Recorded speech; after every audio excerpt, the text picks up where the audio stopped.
The story opens with a shocking insult in a bustling restaurant. A waiter's arrogance sets the atmosphere, watched by silent customers.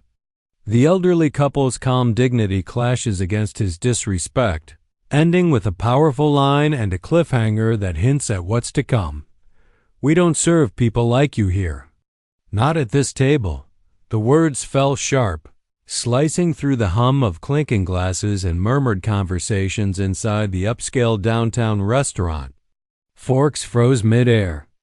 Conversations halted. Every eye turned toward the small booth near the window where an elderly black couple, dressed neatly in Sunday-best clothes, had just been seated. The restaurant was awash in golden light. Chandeliers dripped with crystals, and a faint melody of a piano floated in the background.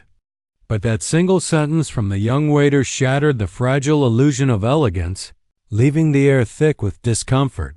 The waiter, tall, sharp-jawed, with a crisp white shirt rolled at the sleeve, stood with arms crossed, smirking as though he had just announced a joke.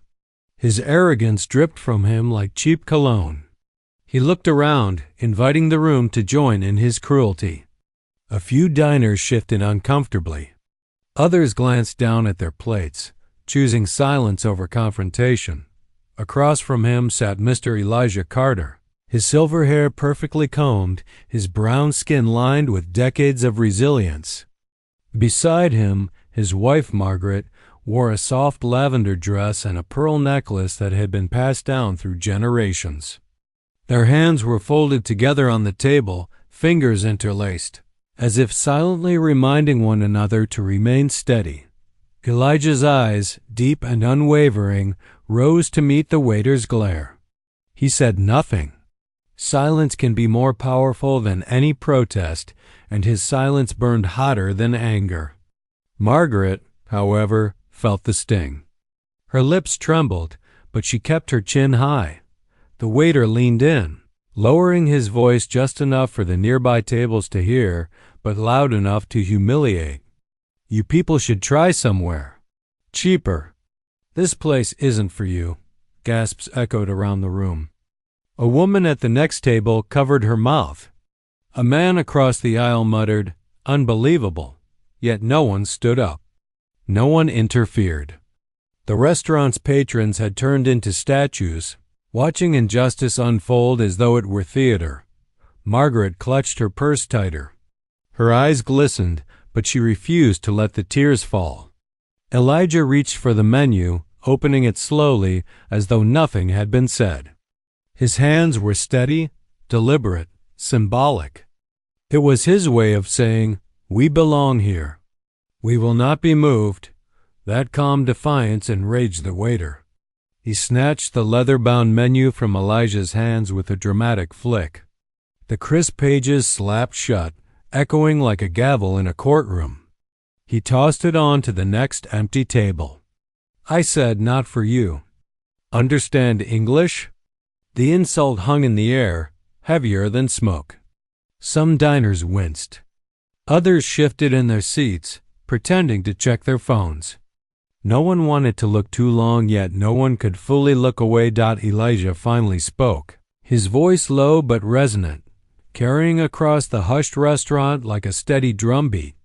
"Young man, we've been speaking English longer than you've been alive." The words struck harder than any raised fist. The waiter flinched, his smug smile faltering for the first time. Margaret straightened in her seat, her shoulders no longer weighed down. Elijah continued, his tone calm, each word deliberate.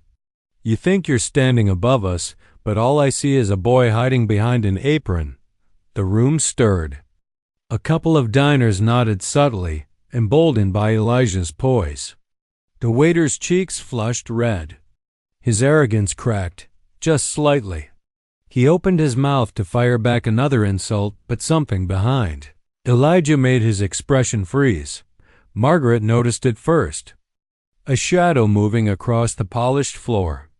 The air shifted as new footsteps entered the scene, steady and unhurried. A presence that carried weight. Elijah didn't turn his head.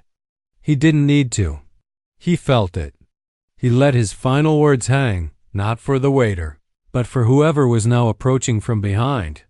"And the thing about boys who hide," Elijah said, his eyes never breaking from the trembling waiters, "is that sooner or later a man walks in." The restaurant seemed to inhale all at once, waiting. The waiter's smirk dissolved completely, replaced by a flicker of fear. The unseen footsteps grew closer. The chapter ended with silence heavy enough to crush the room. The waiter's smirk had crumbled, leaving behind a twitch of uncertainty. For the first time, his eyes darted toward the entrance, though he quickly looked back, trying to recover his mask of authority. The dining room, however, had already shifted. Something unseen but undeniable pressed against the air like the hush before a storm. Conversations did not resume. Wine glasses trembled slightly in hesitant hands. Even the pianist at the far corner faltered, his melody slipping into silence.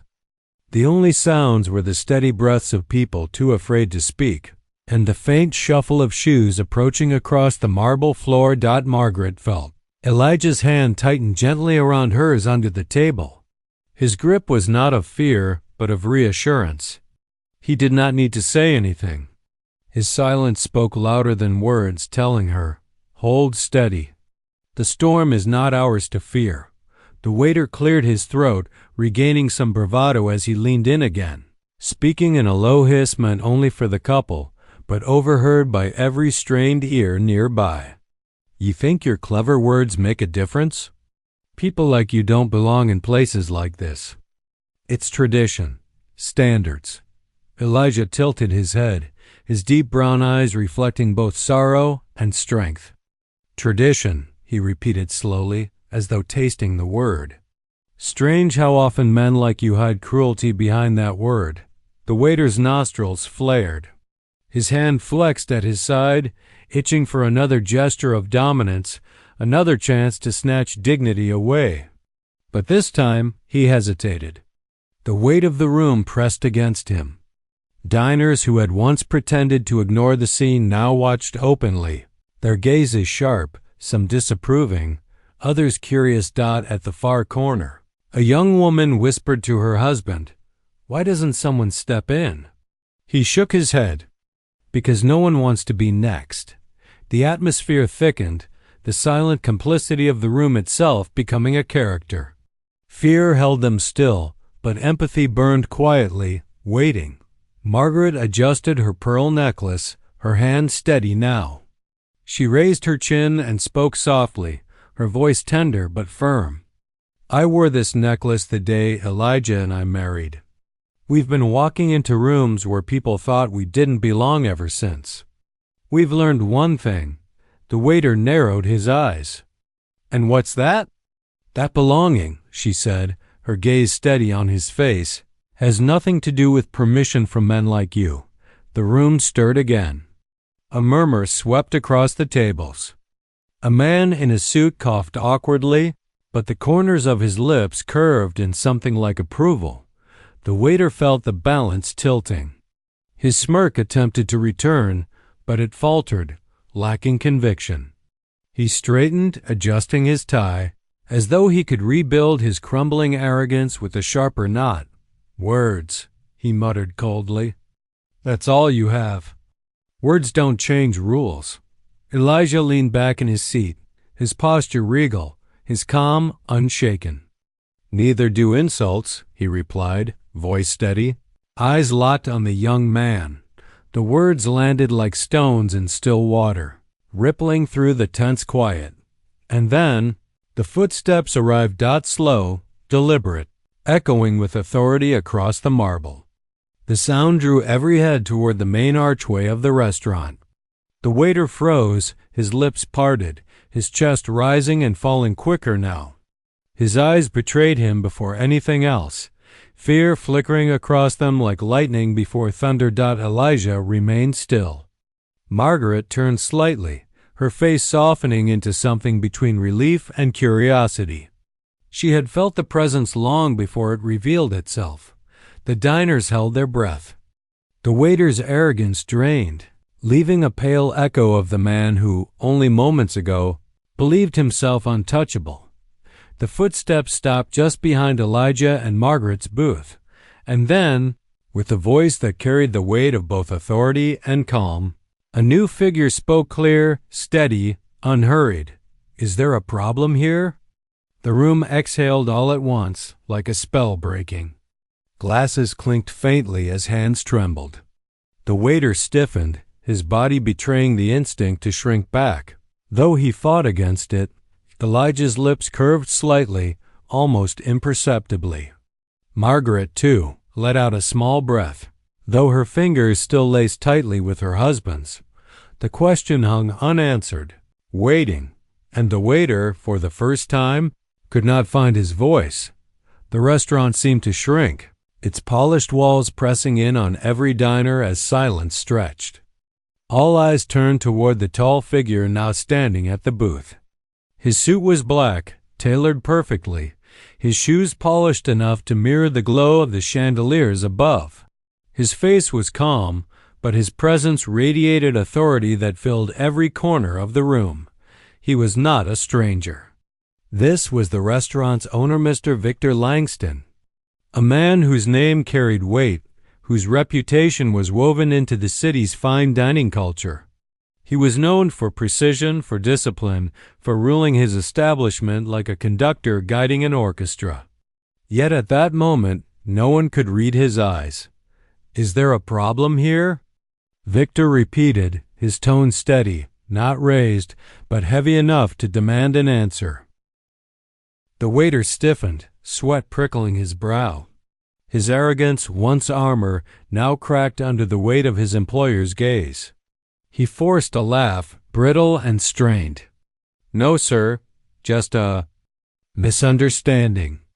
I was explaining to these guests about." Victor raised a hand, halting the excuse mid-air. His eyes narrowed, not at Elijah or Margaret, but at the waiter himself. His voice, measured and even, cut like a blade. "Explaining," he echoed, each syllable deliberate. Interesting choice of word. Elijah and Margaret sat in silence, their dignity intact, their composure unshaken.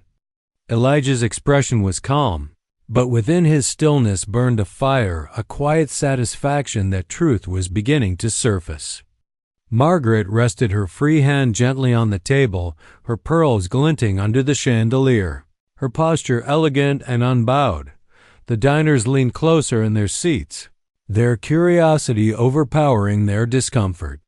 Phones slipped from purses, not to dial numbers but to record, the way people do when history begins to tremble in ordinary places. Victor stepped closer, his shadow falling across the waiter. "Tell me," he said quietly, "what exactly were you explaining?" The waiter swallowed, his throat dry. His eyes darted to the couple, then back to his employer. I was just making sure they understood. Our standards." Margaret's breath caught at the word. The insult, repackaged, still carried the same venom. Elijah's jaw tightened, but his hands remained steady on the table. Victor's brow arched. "Standards," he repeated slowly, his gaze sharpening. "And you decided they did not meet them?" The waiter shifted uneasily. His once commanding posture shrank, shoulders curling slightly inward. "It was a mistake," he muttered quickly. "I didn't mean anything by it." Victor's silence spoke louder than words. He let the statement hang in the air, letting the weight of its hollowness reveal itself. Finally, Elijah spoke, his voice calm and deep. "Mistakes usually happen once." This felt like something else. The words rippled through the dining room, sharp enough to pierce the veil of excuses. A couple at the far table exchanged glances, nodding subtly. Others avoided eye contact, ashamed of their earlier silence. Victor's gaze lingered on Elijah, then on Margaret. For the first time, his expression softened slightly, almost imperceptibly, before returning to its stoic calm. He turned back to the waiter. "This establishment," Victor said slowly, does not run on prejudice. It runs on excellence. And I will not have my staff confuse arrogance with service."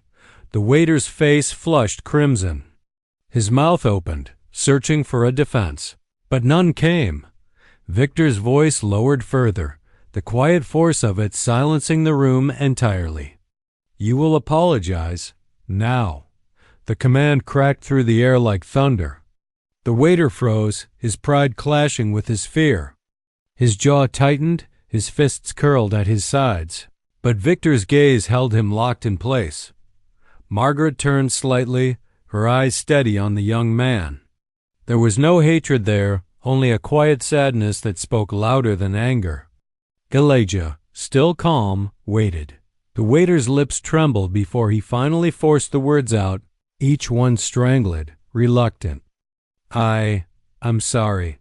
The apology, hollow as it was, fell into the room like a stone in water, rippling but not cleansing. Elijah inclined his head slightly, acknowledging it without granting it weight. Margaret remained silent, her dignity unshaken. Victor studied the waiter, his face unreadable. "You will step away from this table," he ordered, "and you will wait for me in the back." "We are not finished." The waiter's shoulders sagged. He turned sharply, avoiding the couple's eyes, and hurried toward the kitchen doors, his retreat watched by the silent audience. Victor remained at the booth, his posture strong, his eyes now resting gently on the elderly couple. For the first time, his voice softened. "Please," he said, extending a hand slightly toward the table, "allow me to make this right." The room, still holding its collective breath, waited for what would unfold next. Victor Langston remained at the table, his tall frame casting a long shadow across the polished floor. The hush in the dining room had not lifted. Diners leaned forward slightly, their wine glasses forgotten, their meals cooling as they waited for the next movement in this silent play. Victor's voice softened, shedding its commanding edge, yet still carrying the gravity of leadership. "Mr. and Mrs. Carter, please forgive the disgrace you've been subjected to. It does not reflect who we are, nor what this place is meant to stand for." Elijah studied him carefully, his eyes sharp but unreadable. Margaret, still composed, tilted her head slightly, searching for sincerity in the man's face. Years of enduring hollow apologies had made them experts at reading what was genuine and what was theater. Victor sensed it. He did not rush. Instead, he leaned slightly forward, lowering himself closer to eye level, a gesture of humility rare for a man of his standing. "I ask you," he said, "to remain as my guest tonight. Allow me to show you the respect that should have been yours from the moment you stepped through the door." The diners shifted in their seats, the atmosphere thick with curiosity. Some whispered, "Who are they?" Others muttered, "Why is the owner himself involved?" The couple's calm poise had already unsettled the room. Victor's deferential tone only deepened the intrigue. Margaret clasped Elijah's hand, leaning closer. "Elijah," she whispered softly, "perhaps we should leave. We don't need their food." Her words carried no bitterness, only weariness, the kind forged from years of repeated humiliation. Elijah considered it. His jaw was strong, his silence deliberate. Finally, he turned his gaze to Victor. "Respect," he said slowly, his voice low but resonant, "is not given with free meals or wine. It is in the way a man treats another when no one is watching." Victor nodded, absorbing the words. He did not flinch. "Then let tonight be a beginning, not an end. Let me serve you myself." A ripple of surprise spread across the dining room. The owner of the city's most exclusive restaurant serving at table himself? It was unthinkable. And yet, he stood ready, waiting for their response. Elisha glanced at Margaret. Her eyes glistened faintly, not with tears of hurt, but with the rare glimmer of possibility. After a long pause, Elijah nodded once. "Very well. We'll stay." but only because dignity does not walk out of doors. It sits where it chooses. Victor inclined his head, a faint smile touching his lips. Then tonight, this table belongs to you. With that, he gestured for menus to be brought back, this time handled by a trembling busboy whose hand shook as though he held sacred relics. Victor himself remained at the couple's side, ensuring the moment unfolded without further disrespect. The piano resumed faintly in the corner, hesitant at first, then steady. Conversation slowly trickled back, though subdued, as if no one wanted to disrupt the fragile balance now settling over the room. Diners exchanged glances, the unspoken acknowledgement passing between them. Something significant was happening. Margaret unfolded the menu, her fingers brushing over the embossed leather. She had not planned to eat here tonight expecting spectacle. She had come for a simple meal with her husband. Now she felt the weight of dozens of eyes, their curiosity mingling with guilt. Elijah, however, remained calm. He studied the menu as though nothing unusual had happened, his composure a lesson in control. Victor stood respectfully to the side, offering recommendations, his voice smooth and practiced, but now carrying a humility absent before. The sea bass is fresh tonight, caught this morning. The chef prepares it with lemon and herbs. Or, if you prefer, the house special braised short ribs. Margaret closed the menu gently. I think the ribs, she said. Elijah nodded. The same for me. Victor inclined his head, almost bowing. An excellent choice. I will see to it personally. As he walked toward the kitchen, the whispers among the diners rose again. Some were impressed, others skeptical. But no one could deny the shift. A room that had once silently tolerated cruelty now bent toward respect, however fragile. Margaret leaned toward Elijah, her voice low. Do you trust him? Elijah's eyes stayed fixed on the kitchen doors through which Victor had disappeared. Trust? He murmured. Not yet. But a man reveals himself in how he carries the weight of his own house. Tonight we'll see if he stumbles. The words lingered, prophetic. For though the waiter had been dismissed, his shadow had not left the room. And as the couple waited for their meal, unseen eyes watched them still resentful, plotting, unable to let go of wounded pride. When Victor Langston returned from the kitchen, he carried the plates himself. The sight alone made the diners straighten in disbelief. This was a man who rarely even touched a tray, let alone served food. Yet here he was, the owner of the city's most exclusive restaurant, walking with deliberate grace, two steaming dishes balanced carefully in his hands. He approached the booth, his movements unhurried, his presence commanding silence without a single word. He set the plates down gently before Elijah and Margaret. The aroma of slow-braised ribs filled the air, rich with herbs and spices, the scent wrapping around the couple like a promise. Victor placed the cutlery with precision, ensuring every detail was perfect. Then he stepped back, hands clasped behind him, his head inclined in a gesture of respect. Your meal, he said softly, prepared with care, served with apology. Margaret's eyes softened. She had been to countless restaurants in her life, but never had she seen such a sight, a man of power humbling himself not with theatrics, but with genuine intent. Elijah nodded once, offering no words, his silence speaking volumes around them.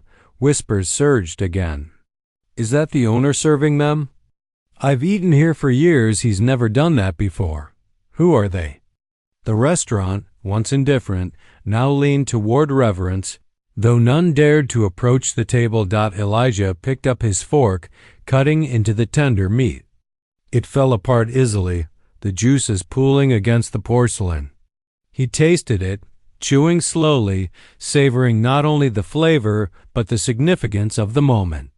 Margaret followed, her lips curving faintly into a smile as the taste lingered.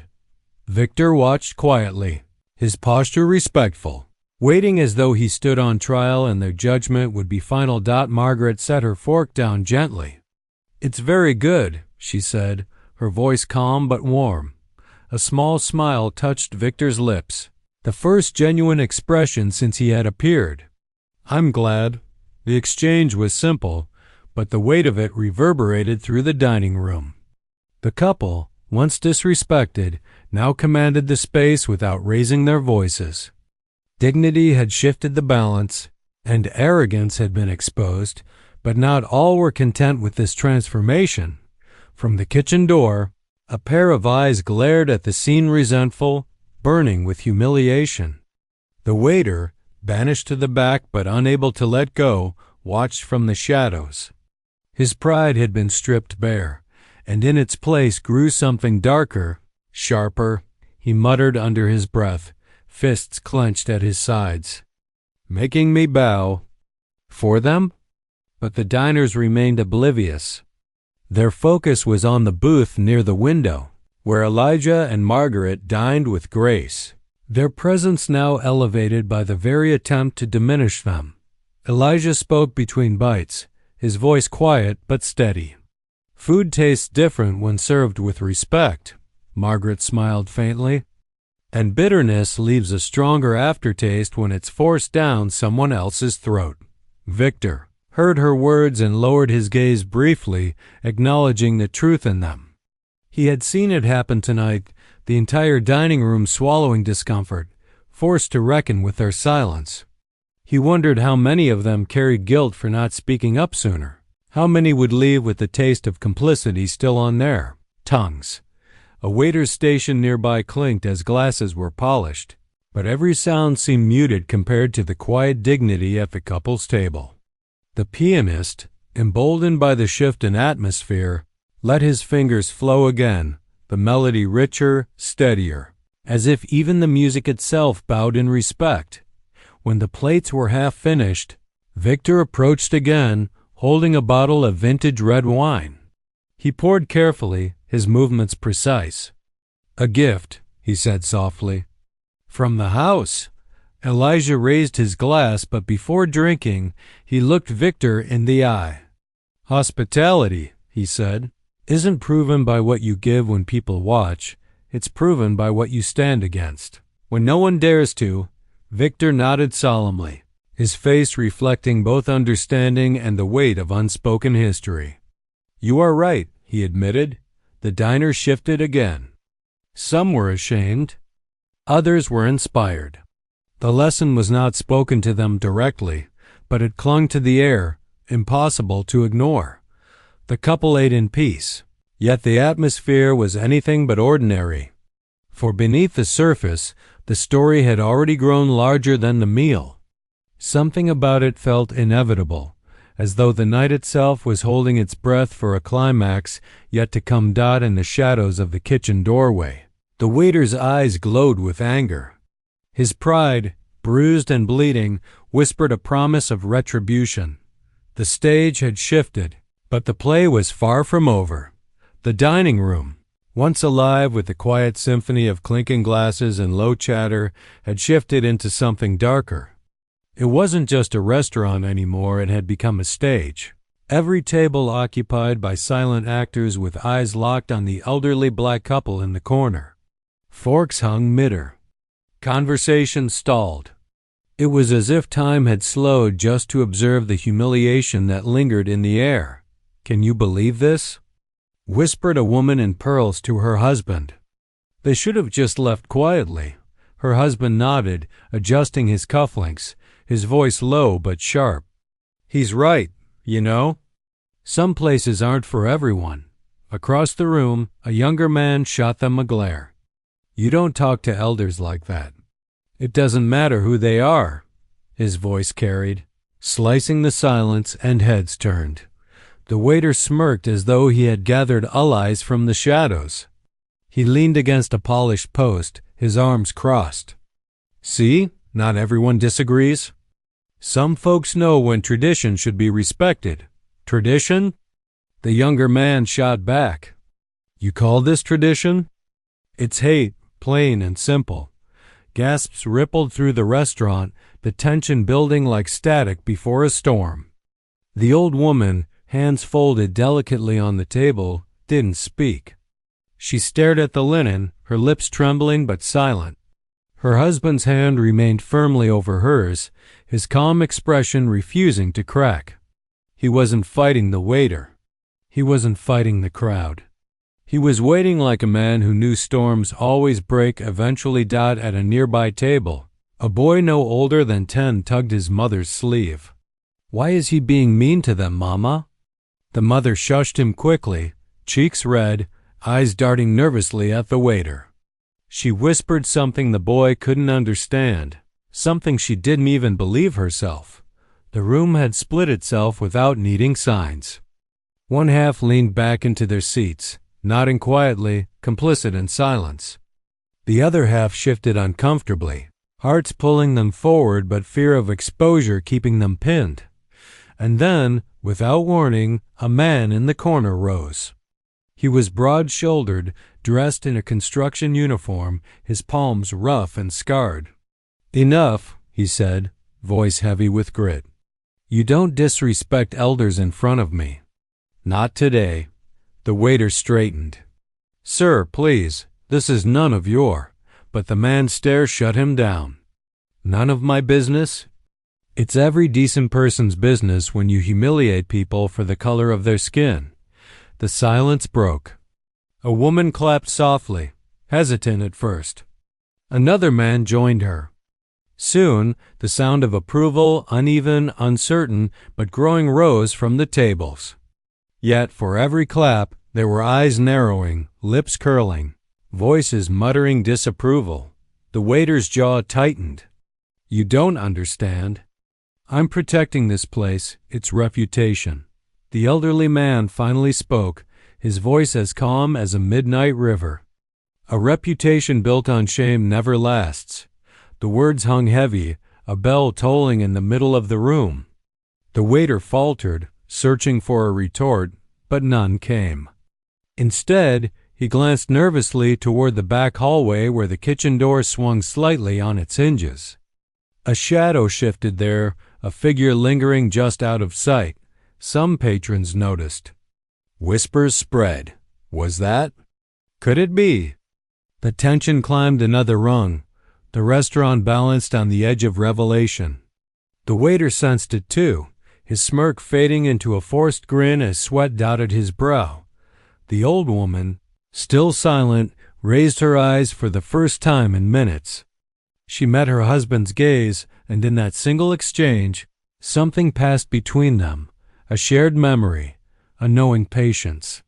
The sound of footsteps echoed faintly down the hall. Heavy, deliberate. The kind of steps that belonged to someone with authority, with presence. The kind of steps that could split this fractured room wide open. And then, the waiter's smile faltered completely. His confidence cracked like porcelain under pressure. He whispered under his breath, barely audible, "No. Not him." The restaurant inhaled, waiting. The storm was about to arrive. The footsteps grew louder, each one a drumbeat that drew every eye toward the narrow hallway. The kitchen door swung wider, and from the shadows emerged a figure the staff knew all too well. It was the owner. He wasn't dressed for the stage of confrontation. No tailored suit, no polished cufflinks. Instead, he wore a dark apron still dusted with flour, sleeves rolled up, hands rough from labor. But when he entered, the entire restaurant shifted. Conversation ceased. The air thickened. Even the chandeliers seemed to flicker in acknowledgement of his presence. "Sir," the waiter stammered, forcing a grin that didn't reach his eyes. I didn't expect you out front tonight." The owner said nothing. His gaze swept the room with measured calm, drinking in the fractured energy, the divided tables, the whispers, the stares fixed on one trembling couple in the corner. His eyes lingered on the old man's hand gently covering his wife's, steady as stone. The waiter rushed to fill the silence. There was a misunderstanding. Just a small issue. I was trying to maintain the dignity of the establishment. His words spilled too quickly. Like water from a cracked jug. The owner's expression didn't change. He turned his head slowly, eyes narrowing slightly as they fixed on the waiter. When he finally spoke, his voice was steady, quiet, but powerful enough to still the very air. Explain. The single word dropped like a weight. The waiter straightened his spine. These customers, they don't fit the usual profile. I was only thinking about what's best for the restaurant's reputation. Gasps rippled again. Some patrons looked away, ashamed. Others nodded subtly, agreeing with the logic, unwilling to voice it out loud. The owner's brow furrowed, but he remained silent. He walked past the waiter, step by deliberate step, until he stood near the elderly couple's table. He didn't look at them yet. He looked instead at the crowd, every patron who had chosen either silence or applause, judgment or defense. The room waited, hanging on his silence. Finally, he bent slightly, leveling his gaze with the couple. His tone softened, the flower on his apron a stark reminder that he was not a distant figure of power, but a man who built this place with his own hands. Good evening, he said gently. The old man inclined his head. Evening. The old woman gave the faintest smile, though her eyes glistened. The owner's gaze lingered on them a moment longer before he straightened and turned back to the waiter. This time his words carried steel. You think reputation is built on exclusion? The waiter swallowed hard. I was protecting what you've created. What I've created, the owner said, his voice tightening, was meant to welcome people. All people. A murmur rose among the crowd. Some shifted in their seats, guilt gnawing at their silence. Others whispered doubts, but the owner's words carried too much conviction to dismiss. The waiter tried again. But sir, our clientele, our brand. The owner cut him off with a single sharp gesture. A brand without humanity is nothing but a facade. The old man's lips curved into the faintest smile, his hand still steady over his wife's. His patience, his quiet dignity, had finally met its counterpoint. A voice willing to stand beside it. The waiter's face flushed red. He looked around the room for support, but the allies he thought he had melted into silence, unwilling to meet his eyes. The tide had shifted. The owner took one step closer, his tone dropping lower. If you cannot serve with respect, you cannot serve here at all. The words cracked like thunder. The waiter flinched as though struck, but before he could respond, the owner lifted a hand toward the couple. Stay, he said warmly. Please, tonight your meal is on this house. A hush spread over the restaurant. Some faces softened.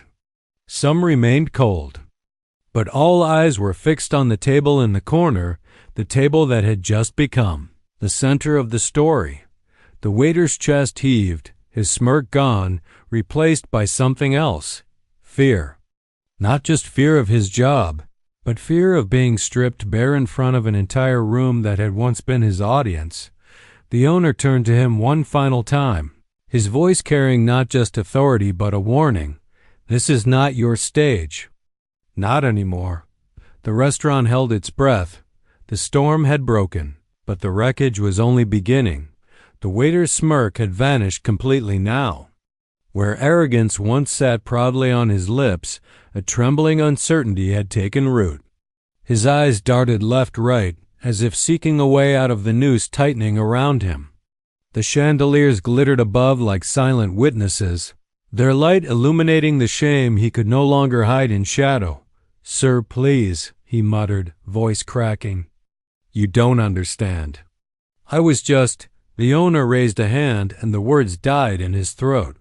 The silence that followed wasn't empty. It was crushing, a silence heavy with judgment. Every patron in the room felt it, whether they approved of the waiter's actions or despised them.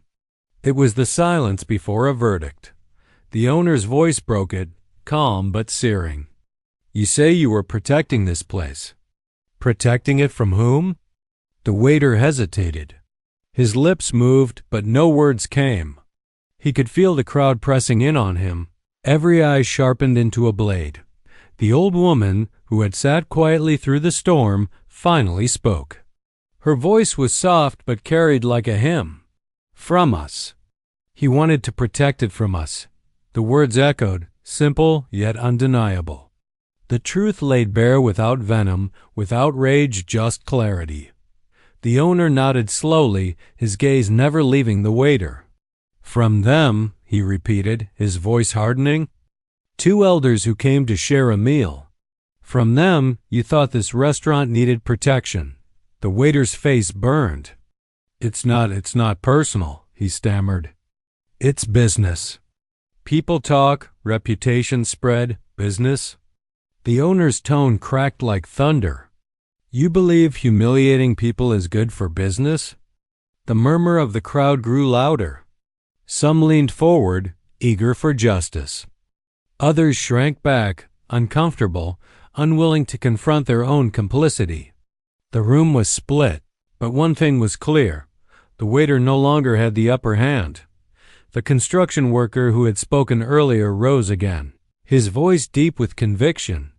Man, we've all seen what you did. Don't hide behind words. You showed us who you are. The waiter spun toward him, desperation bleeding through. You don't understand the pressure. Do you know how hard it is to keep standards in a place like this? Standards? The man barked a bitter laugh. You mean prejudice. Clapping broke out from a corner table. It wasn't polite applause, it was raw, jagged, a release of pent-up frustration. A few others joined, their hands slapping against palms with growing force. But just as quickly, another group of diners hissed their disapproval, muttering about order, about dignity, about how things should remain the way they were. The restaurant had become a courtroom, split between two sides, with no judge but the truth laid bare in the open. The old man in the corner, silent for so long, finally leaned forward. His voice was steady, carrying the weight of decades lived and lessons learned. We've seen this before. Men hiding their fear behind words like standards. Men who think dignity belongs only to them. He turned his gaze toward the waiter, sharp yet sorrowful. But here's the truth. You can strip a man's plate, but you'll never strip his worth. A hush fell. Even those who disagreed couldn't deny the weight of those words. The waiter staggered back a step. His mask of control, of authority, of entitlement was cracking visibly now. His chest rose and fell rapidly, his breath shallow, his palms damp with sweat. The owner took one step forward, his apron dusted with flour like the mark of honest work. His voice lowered, but its power only grew. You wanted this room to see weakness in them, he said, motioning toward the couple. But what we've all seen tonight is weakness in you. The waiter's knees wobbled.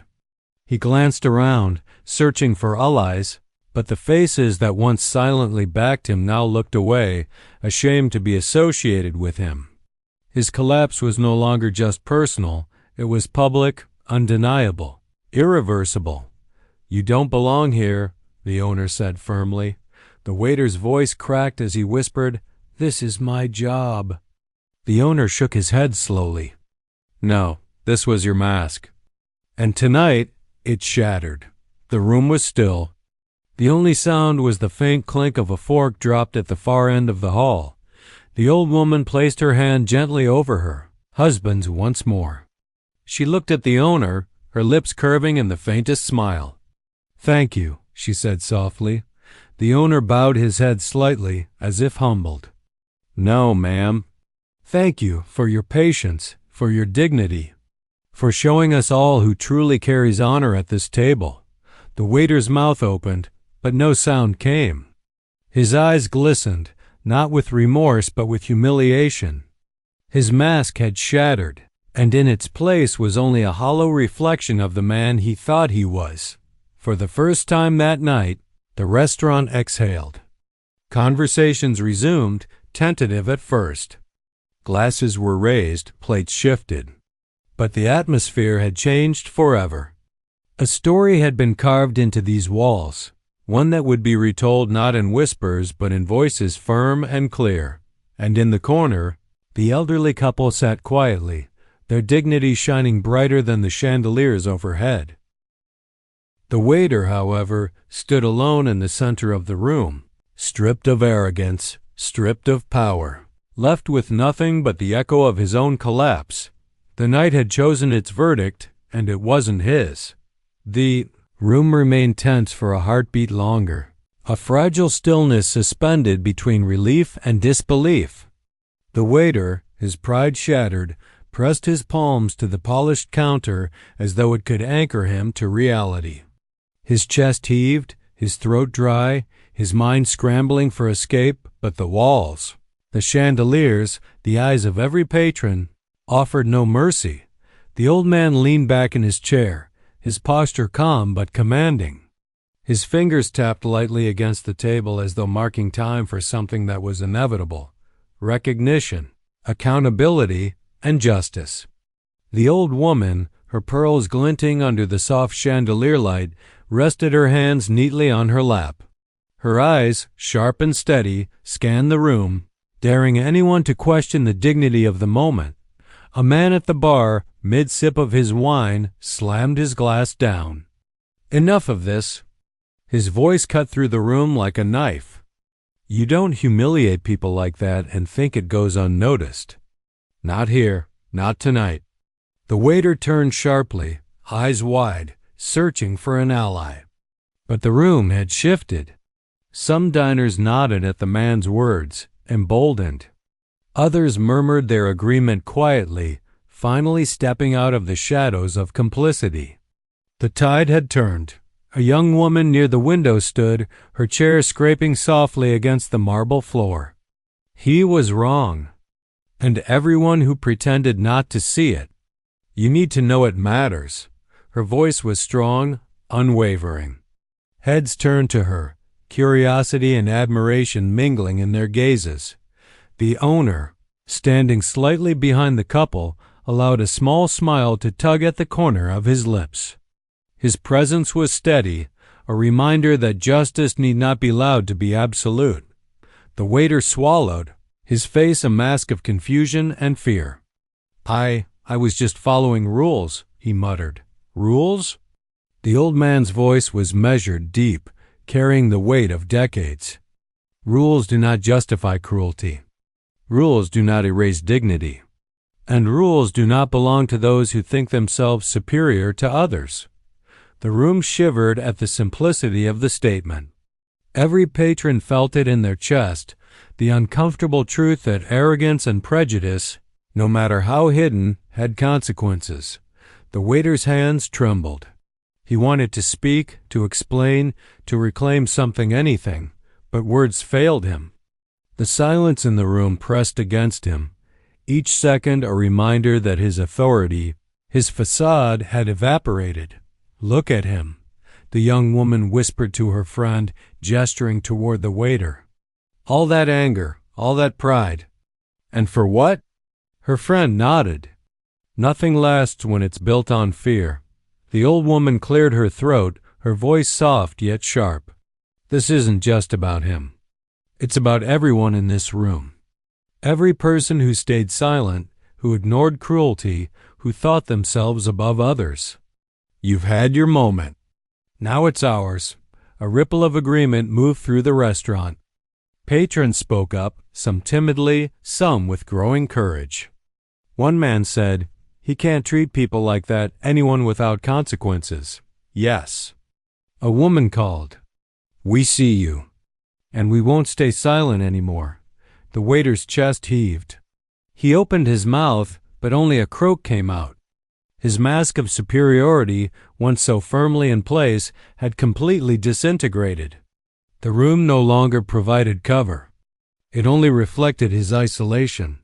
The owner stepped forward, placing a hand lightly on the table near the couple, not to intrude, but to signal solidarity. "Tonight," he said, voice calm yet resonant, We honor those who walk through our doors with dignity, not those who tear it down. The room fell silent again, but this time it was a silence of agreement, of reflection. It was a silence that carried weight, a silence that demanded change. Margaret, at last, spoke.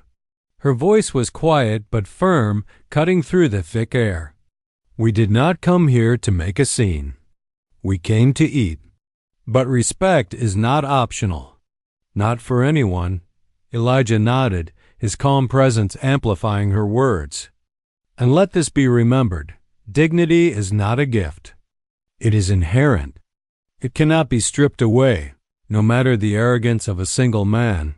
The patrons absorbed the words like sunlight piercing through clouds.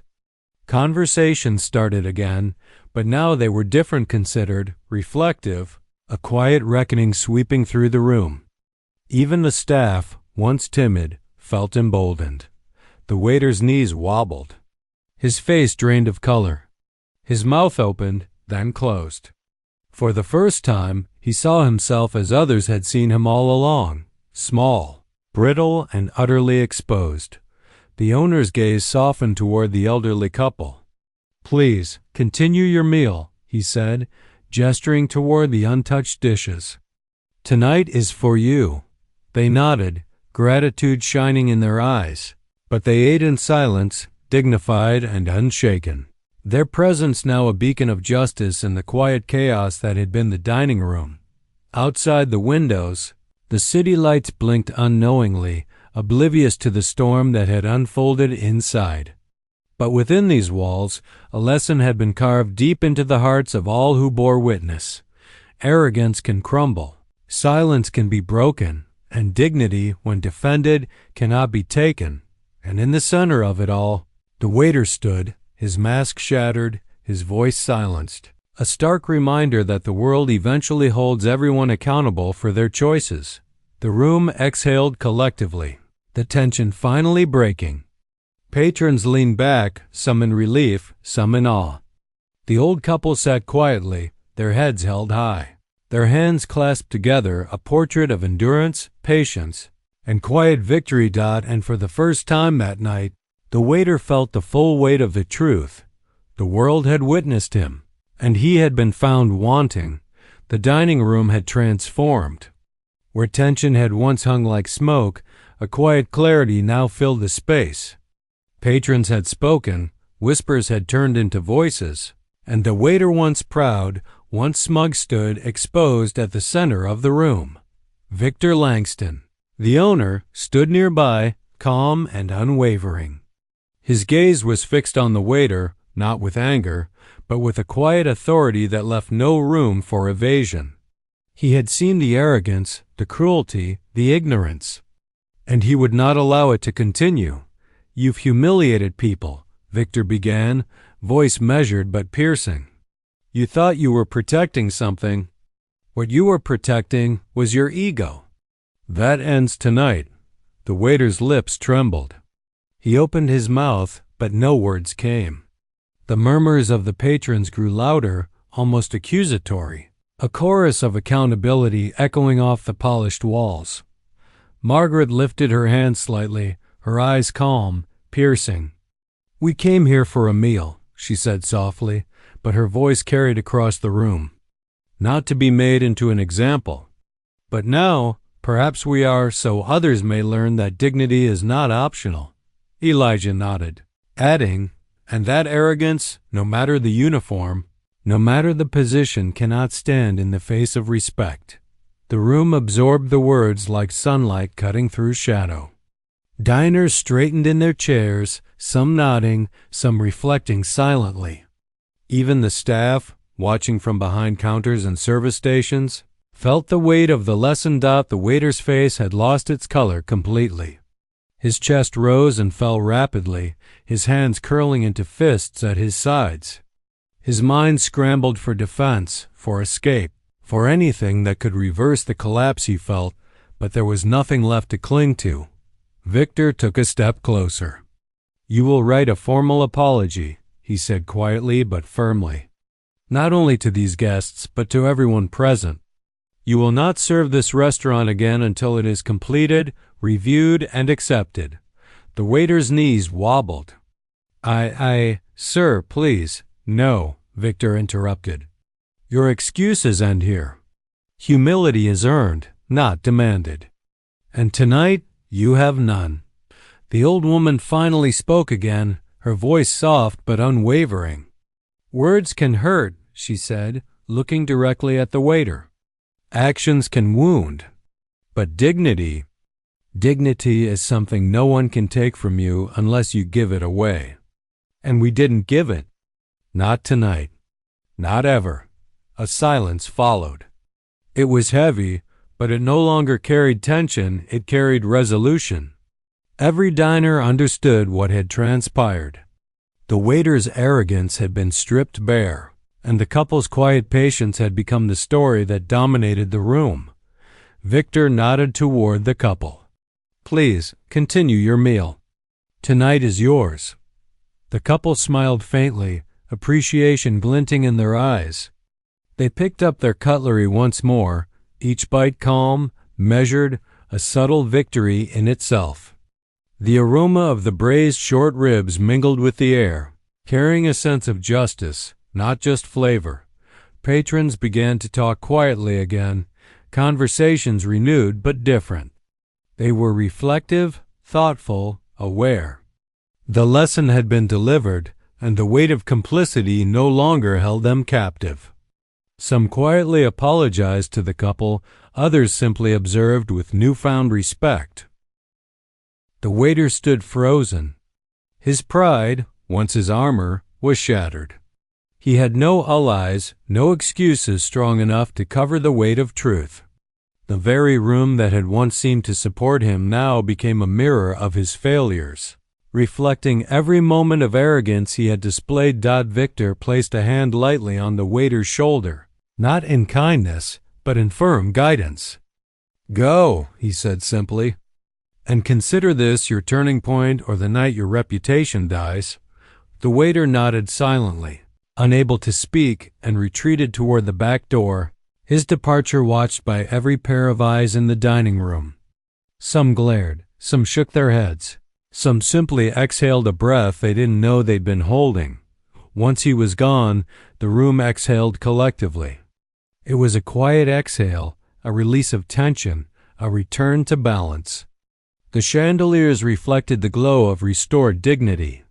The piano's melody flowed freely once again, no longer hesitant, carrying an air of triumph. The couple remained seated, calm, composed. Margaret reached across the table, brushing Elijah's hand lightly. "Patience and quiet strength," she whispered, "are sometimes more powerful than words." Elijah nodded. "And sometimes," he replied, "justice arrives through the actions of those willing to stand with it." Victor watched them for a moment, then turned to the restaurant, addressing both staff and patrons. "Let tonight be remembered," he said, voice firm, "as the night we chose dignity over arrogance. Let it remind us all what it means to honor every person who enters these doors." The restaurant, once a scene of humiliation and tension, had become a monument to justice, respect, and moral reckoning. The lesson had been carved deep into its walls, its floors, and the memories of all who witnessed it. Outside, the city continued its indifferent rhythm. But within these walls, a story had been written, a story of patience, dignity, humility, and poetic justice. And in the center of it all, the elderly couple had been crowned not by ceremony, but by the quiet recognition of every witness present. The waiter would carry this night with him forever, a stark reminder that arrogance collapses when confronted by integrity, patience, and the quiet power of truth. And for the couple, for the owner, and for every patron who witnessed it, the lesson was clear. Dignity endures. Arrogance does not. The room settled into a quiet harmony, the soft glow of the chandeliers reflecting the triumph of human decency over prejudice, and the final note of the piano lingered in the air, an echo of justice fulfilled.